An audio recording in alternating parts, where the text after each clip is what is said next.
Buenas noches tengan todos ustedes. Les deseo excelente día, excelente tarde o excelente noche. Les mando un fuerte abrazo. El día 12 de febrero del 2026 he estado pensando en todo el transcurso del día, en si subir este video, si no subirlo. He estado recopilando información, tengo fotos no inéditas, pero tengo algunas fotos que no salen en redes sociales.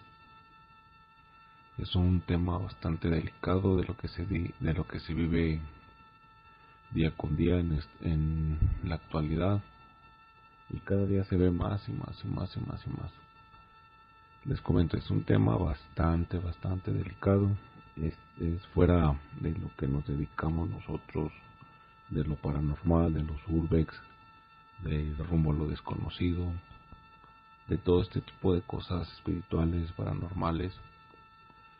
Lo quise meter en este fragmento, en este video, en este capítulo, porque es una historia bastante aterradora.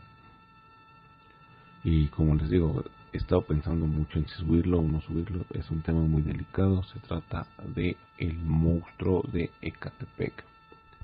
El contexto es de que es una pareja de asesinos seriales. Ya se imaginarán todo lo que han hecho turbio, y pues es algo muy aterrador que vivimos día con día. No sabemos si podrá ser el vecino, un familiar, etcétera. Como les digo, es un tema muy delicado. Lo quise meter más que nada para que estos temas que ya pasaron hace algunos años no se olviden y sigan estando en la actualidad, para que cada vez tengamos más precaución en nuestras mujeres de la casa, nuestras esposas, nuestras hijas, nuestras mamás, etcétera, nuestros familiares cercanos, porque no nada más se vive en las mujeres, también en los niños, en los adultos. Y espero que les guste este capítulo. Así comenzamos este caso, este relato. No sé ni cómo expresarlo.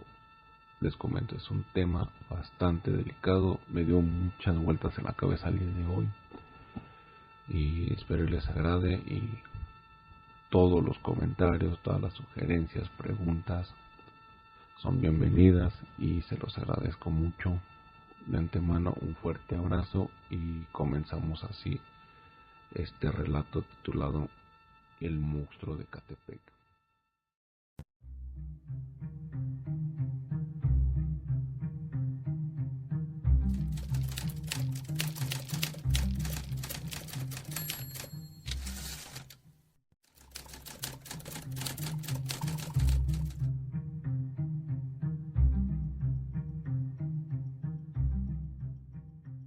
Yo te pongo esta mujer, dan en su pinche madre y me da su corazón en ofrenda. Los oficiales encontraron corazones en ofrenda en Santa Muerte. Y prefiero que mis perritos coman carne de estas mujeres a que ellas sigan respirando mi oxígeno. 1000 veces que coman los perritos y las ratas a que ellas sigan caminando por ahí. ¿Alguna otra misión que tengas en la vida? ¿Misión? Pues mi patrón no quiero salir de esta. Pero si salgo, de una vez le digo a los patrones, voy a seguir matando mujeres. ¿Por la voz, por Dios o por...?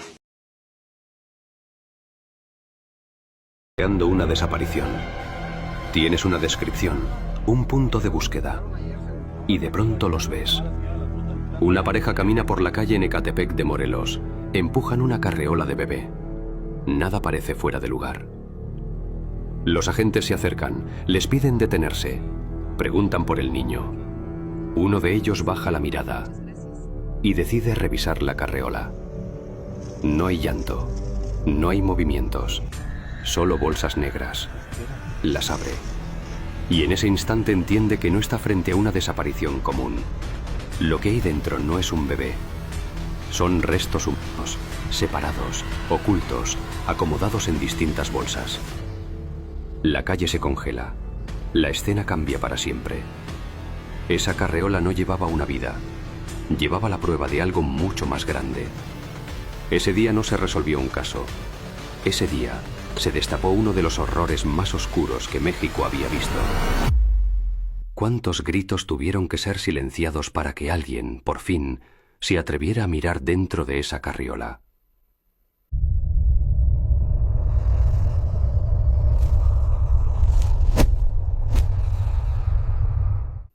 La búsqueda comenzó como tantas otras en el Estado de México. Un expediente de persona no localizada, datos incompletos y una ciudad que no se detiene. En Ecatepec de Morelos, los operativos suelen moverse entre el caos. Calles saturadas, mercados abiertos y una marea de gente que ignora a quién tiene al lado. Esa tarde del 4 de octubre de 2018, los agentes de la FGJM no realizaban una redada masiva. Era vigilancia selectiva. Seguían el rastro de Nancy Noemí, desaparecida meses atrás. La geolocalización de las últimas llamadas apuntaba a un perímetro específico, la colonia Jardines de Morelos. Entonces los vieron.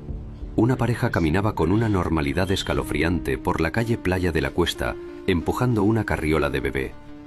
No corrían, no discutían. La escena era el retrato de la cotidianidad urbana. Justo por eso, la sospecha fue instintiva. Los agentes sabían que en esa zona lo ordinario solía ser el mejor escondite. Los interceptaron. Preguntas de rutina. Al mencionar al bebé que supuestamente descansaba en la carriola, el aire cambió. Juan Carlos Hernández Béjar no mostró miedo. Mostró una indiferencia que congelaba. Patricia Martínez, a su lado, evitó el contacto visual. Un agente se inclinó hacia la carriola. No hubo llanto. No hubo el suave movimiento de una respiración. Solo bolsas de polietileno negras, perfectamente acomodadas. Al rasgar el plástico, el operativo de búsqueda murió para convertirse en una escena del crimen sin precedentes. Lo que apareció ahí no era un objeto. Eran restos humanos desmembrados, transportados a plena luz del día, bajo el sol de la tarde, como si no significaran nada. La pareja fue esposada en el acto. Mientras el perímetro se llenaba de cintas amarillas y sirenas, el rumor corrió entre los comerciantes de la zona. Nadie entendía cómo el horror había caminado frente a sus puestos de comida y sus casas. Pensamos que íbamos a encontrar algún rastro, una pista de Nancy, pero cuando abrimos esa carriola, ahí supimos que ya no estábamos buscando una persona. Lo que teníamos enfrente era un cementerio ambulante. La detención abrió una puerta que sacudiría los cimientos de la justicia en México. En las primeras horas, los peritos del Poder Judicial notaron algo aterrador: la técnica de los cortes. Había método, había experiencia. Esa noche, Ecatepec no durmió. La noticia se filtró. No eran solo restos, eran las pruebas de una cacería sistemática.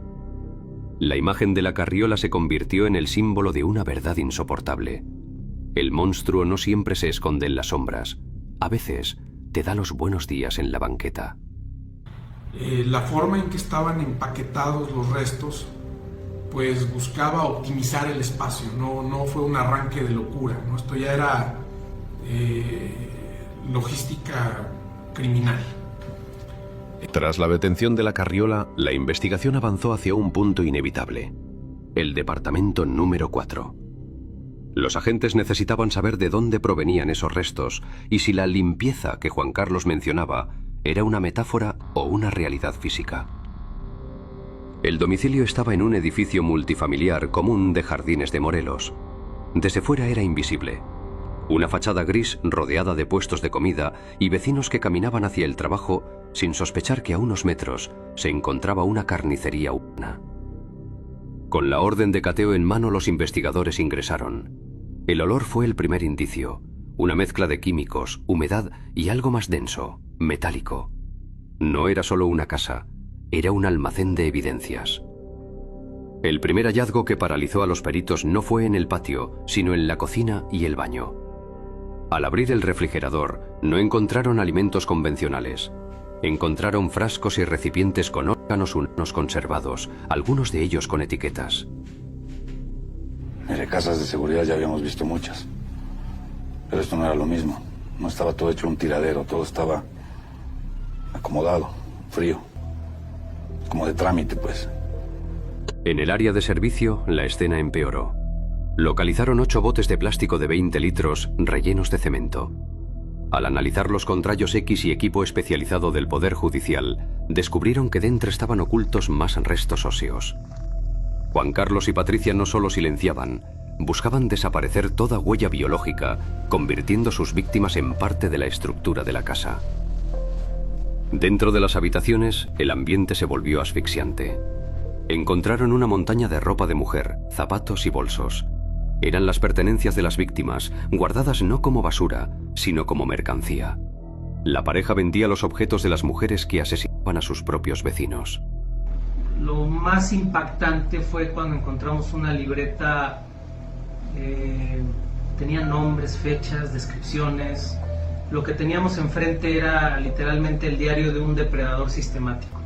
Afuera, la normalidad del entorno contrastaba con el horror que se acumulaba en las bolsas de evidencia. Los vecinos recordaban a Patricia vendiendo elotes o ropa usada, siempre amable, siempre tranquila. Nadie escuchó gritos, nadie vio sangre. El silencio de la casa era su arma más efectiva. El operativo concluyó entrada la madrugada. El inmueble fue asegurado con sellos de la Fiscalía General de Justicia. La investigación ya no trataba de confirmar un asesinato, se trataba de contar cuántas vidas habían terminado en esas 4 paredes. Si un departamento de interés social pudo ocultar el destino de tantas mujeres durante años, ¿cuántas personas habían comprado, sin saberlo, la ropa de alguien que nunca regresó a casa? Conforme avanzó la investigación, los indicios recolectados comenzaron a conectar con personas reales. Pero pronto, la policía se dio cuenta de que no estaban ante un evento aislado. Ya no eran solo 3 nombres, era una lista que parecía no tener fin. Aunque los rostros de Arlette Samantha Holguín, Evelyn Rojas y Nancy Noemí Huitrón fueron los más sonados, porque sus desapariciones en 2018 fueron las que llevaron a la captura, el rastro de sangre era mucho más profundo. Juan Carlos Hernández Béjar, con una frialdad que descolocó a los peritos del Poder Judicial, confesó inicialmente haber asesinado a al menos 20 mujeres. Muchas de estas víctimas permanecen en la sombra informativa. Historias de mujeres que desaparecieron desde 2012 y cuyos restos, fragmentados y mezclados en botes con cemento o hieleras, hicieron casi imposible una identificación genética rápida. Yo nunca tuve así, sí de hola y hasta ahí, pero así de una conversación así como formal, pues no. Pues ella me decía que me invitaba a su casa a tomar una cerveza. La Fiscalía General de Justicia del Estado de México tuvo que admitir una realidad devastadora. Las 3 mujeres vivían en la misma colonia, frecuentaban los mismos puntos y habían desaparecido en un lapso de apenas meses. Sin embargo, sus casos fueron tratados como expedientes aislados, carpetas muertas en un mar de trámites.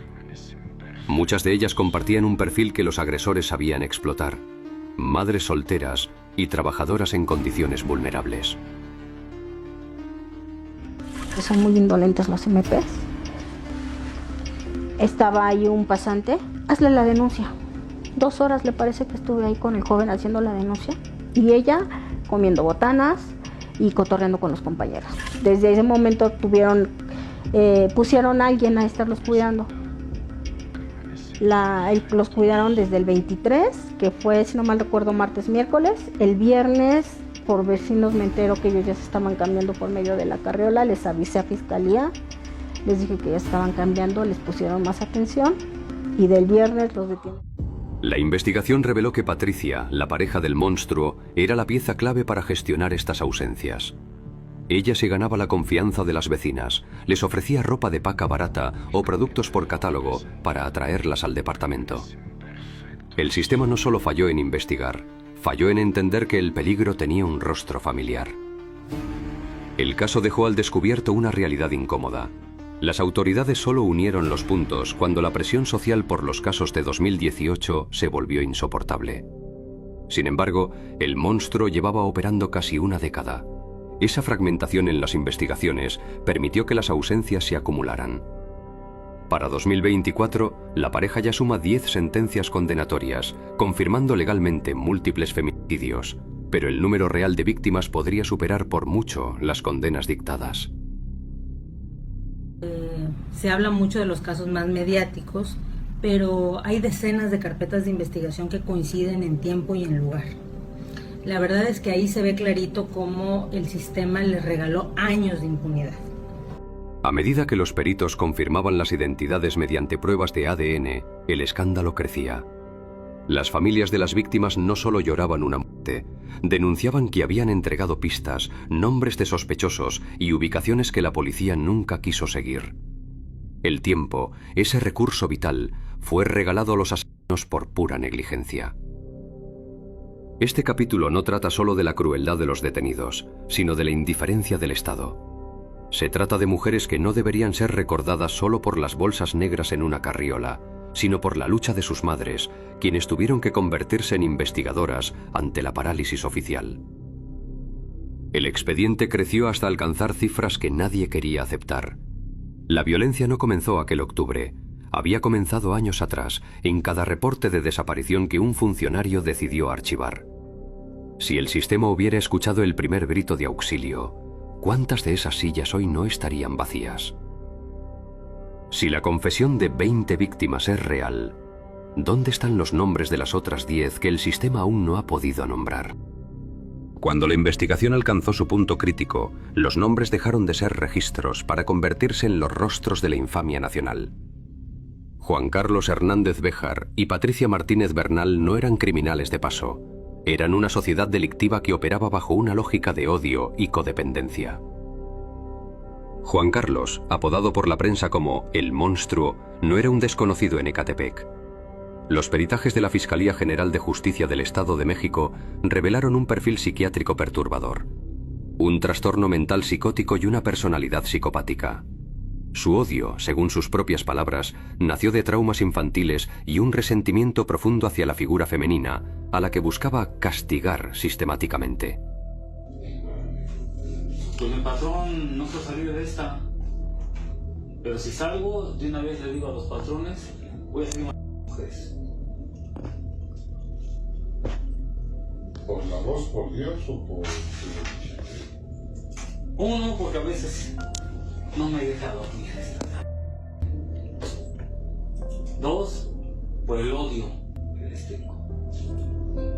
Y tres, pues sí sigo teniendo una necesidad todavía. Los oficiales se juntaron con las... Y prefiero que mis perritos coman carne de estas mujeres a que ellas sigan respirando mi oxígeno. Yo estoy bien, yo estoy bien. Lo que hago está bien, patrón, porque estoy limpiando el mundo nada más de porquería.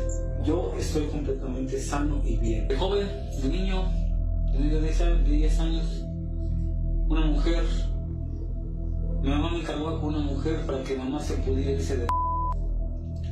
Mi mamá me encargó a todos los días con una mujer, y esa mujer me hacía hacerle cosas que a mí como niño me desagradaban bastante. Patricia, por su parte, no fue una simple espectadora. Aunque los estudios psicológicos detectaron en ella un retraso mental moderado y una personalidad sumisa, el tribunal determinó que tenía plena capacidad para distinguir entre el bien y el mal. Ella era el gancho, la mujer de apariencia inofensiva que facilitaba el acceso a las víctimas. No era una relación como tal, era más bien una simbiosis criminal, ¿no? Él ponía la violencia, el método, ella se encargaba de la logística y de ganarse la confianza de las víctimas. Juntos armaron un sistema que el entorno dejó pasar durante años. La relación funcionó como un engranaje de muerte, engaño, asesinato y, en los casos más oscuros, canibalismo y venta de restos. La normalización de la violencia en el municipio permitió que el patrón se consolidara. Con las pruebas de ADN y los objetos hallados en el departamento, el caso llegó a los tribunales de Ecatepec. El juicio no solo expuso la brutalidad de los hechos, sino la fragilidad de un sistema que permitió que operaran impunemente desde 2012. Logramos acreditar no uno, sino varios crímenes. También casos de desaparición de personas. La evidencia era abrumadora, desde restos encontrados hasta la venta de menores. Ya no había forma de negar lo que estaba pasando. El fallo fue un hito en la justicia mexicana. Para 2024, la pareja acumula más de 10 sentencias que suman más de 327 años de prisión, además de una sentencia de prisión vitalicia por el feminicidio de una menor. El tribunal cerró la fase judicial, pero la herida social sigue abierta. El caso de Ecatepec terminó con una advertencia que hoy es un grito en las calles. Cuando las ausencias se normalizan y la violencia se minimiza, el horror camina entre nosotros, empujando una carriola a plena luz del día. La reflexión final es una losa sobre la conciencia colectiva. ¿Cuántas señales más debemos ignorar para entender que el horror no es invisible, sino que simplemente hemos aprendido a no mirar?